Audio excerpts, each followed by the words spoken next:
Adipurush movie को लेकर जहां भारत में घमासान मचा हुआ है और फिल्म के निर्माताओं के साथ साथ इसके डायलॉग राइटर मनोज मुंतशिर को लोगों के गुस्से का सामना करना पड़ रहा है, वहीं ये विवाद अब भारत की सीमाओं के पार पहुंच गया है।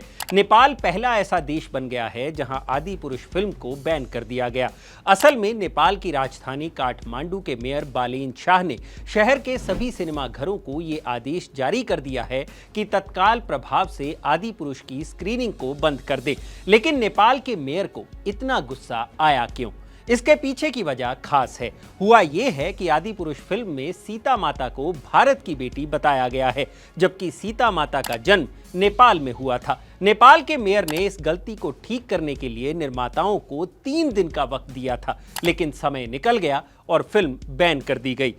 इस पूरे मुद्दे पर मनोज मुंतशिर का बयान आया, जिसमें उन्होंने कहा कि जब सीता माता का जन्म हुआ था तब नेपाल अखंड भारत का हिस्सा था। ऐसे में जानकी को भारत की बेटी कहना गलत नहीं है, लेकिन क्या कभी नेपाल वाकई भारत का हिस्सा था?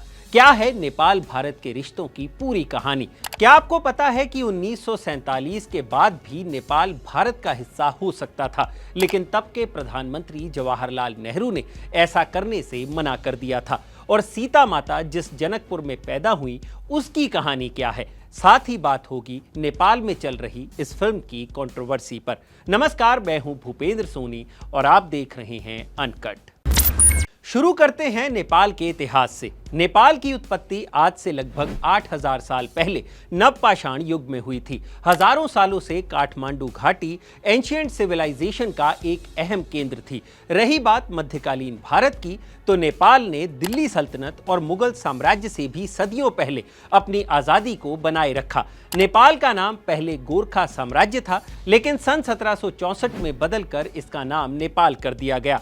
यही नहीं, एक तरफ जहां अंग्रेजों द्वारा भारत की गुलामी की पटकथा 17वीं शताब्दी में ही लिखी जानी शुरू कर दी गई थी, वहीं नेपाल ने काफी वक्त तक खुद को अंग्रेजों के आधिपत्य से भी बचाए रखा। लेकिन 1816 में नेपाल ब्रिटिश राज के अधीन चला गया।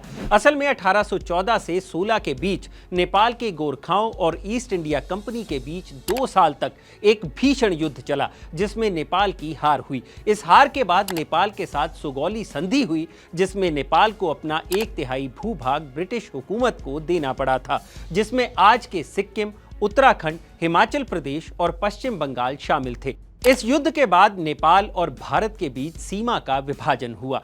भारत की गंडक नदी, जिसे काली रिवर भी कहा जाता है, के एक तरफ का हिस्सा भारत का था, जबकि दूसरी तरफ नेपाल था, और इस प्रकार क्षेत्रीय तौर पर नेपाल को भारत से अलग कर दिया गया। फिर 1923 में नेपाल ने ब्रिटिश सरकार के साथ एक समझौता कर लिया, जिसके तहत नेपाल को इंडिपेंडेंट स्टेट मान लिया गया, लेकिन उसका फॉरेन अफेयर्स और डिफेंस अंग्रेजों के अधीन ही रहा, जिसका अधिकार 1947 में ब्रिटिश राज खत्म होने के बाद ही नेपाल को मिला।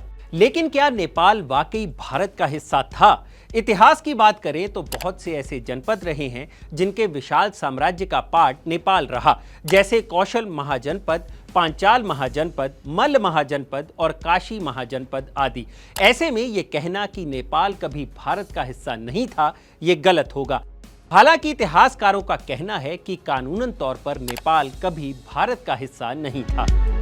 अब आते हैं भारत की आज़ादी के बाद के वक्त में। बहुत कम लोगों को पता होगा कि नेपाल ने भारत में विलय करने का प्रस्ताव भी दिया था, लेकिन उस वक्त के प्रधानमंत्री पंडित जवाहरलाल नेहरू ने ऐसा करने से मना कर दिया था। भारत के पूर्व राष्ट्रपति प्रणब मुखर्जी ने अपनी ऑटोबायोग्राफी द प्रेसिडेंशियल ईयर्स में इस बात का खुलासा किया था।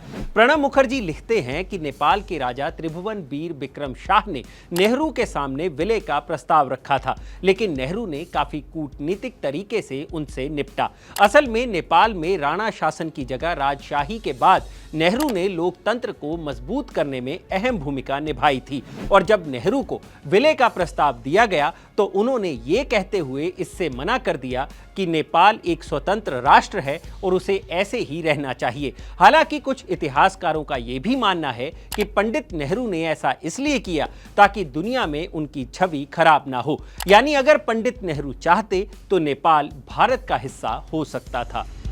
अब वापस लौटते हैं फिल्म आदि पुरुष की कंट्रोवर्सी पर। इस कंट्रोवर्सी का सबसे अहम हिस्सा है सीता माता को भारत की बेटी बताना। तो इसके लिए हमें यह जानना होगा कि सीता माता आखिर कहां पैदा हुई थी। पौराणिक कथाओं के मुताबिक सीता माता का जन्म जनकपुर में हुआ था और यह जगह नेपाल का हिस्सा है। बिहार बॉर्डर से जनकपुर की दूरी सिर्फ 20 किलोमीटर है और बिहार के सीतामढ़ी से यह जगह सिर्फ 60 किलोमीटर की दूरी पर है। सीतामढ़ी वो जगह है जहां सीता माता धरती में समा गई थी। जनकपुरी के लोग भगवान राम को अपना जवाई मानते हैं और जब अयोध्या में राम मंदिर पर फैसला आया था तब यहां के लोगों ने काफी खुशियां मनाई थी। जनकपुर में भव्य जानकी मंदिर भी स्थित है जिसे 1910 में टीकमगढ़ की रानी ने बनवाया था। यही कारण है कि नेपाल इस बात से खफा है कि फिल्म में सीता माता को नेपाल की बेटी क्यों नहीं बताया गया। हालांकि नेपाल के सेंसर बोर्ड ने अपने यहां पहले से ही यह संवाद फिल्म से हटा दिया था, लेकिन उनका कहना है कि दुनिया में कहीं भी ये फिल्म दिखाई जाए तो सीता माता को नेपाल की ही बेटी बताया जाए या फिर इस लाइन को हटा दिया जाए। यही बात काठमांडू में फिल्म के बैन की वजह बनी। इससे पहले 2020 में भी ऐसा कुछ देखने को मिला था जब विदेश मंत्री एस जयशंकर ने महात्मा बुद्ध को भारत की शख्सियत बता दिया था, जबकि गौतम बुद्ध का जन्म भी नेपाल के लुम्बिनी में हुआ था, जिसके बाद नेपाल के प्रधानमंत्री केपी शर्मा ओली ने इस बयान पर कड़ी आपत्ति जताई थी। खैर, नेपाल भारत के बीच काला पानी विवाद भी काफी पुराना है। हाल ही में नए संसद भवन में अखंड भारत के नक्शे पर भी नेपाल ने नाराजगी जताई थी। यानी कुल मिलाकर एक तरफ जहां भारत और नेपाल आपस में भाई भाई की तरह रहते हैं, वहीं दूसरी तरफ दो भाइयों की तरह आपस में झगड़ते भी रहते हैं। लेकिन इस झगड़े के बीच अब आदि पुरुष की कंट्रोवर्सी का तड़का लग गया है। आप इस कंट्रोवर्सी के बारे में क्या सोचते हैं? क्या सीता माता भारत की बेटी हैं या नेपाल की? हमें कमेंट सेक्शन में जरूर बताइएगा। और अगर आपको यह जानकारी अच्छी लगी हो तो जानकारी से भरे ऐसे ही और वीडियोस देखने के लिए सब्सक्राइब करें हमारा चैनल अनकट।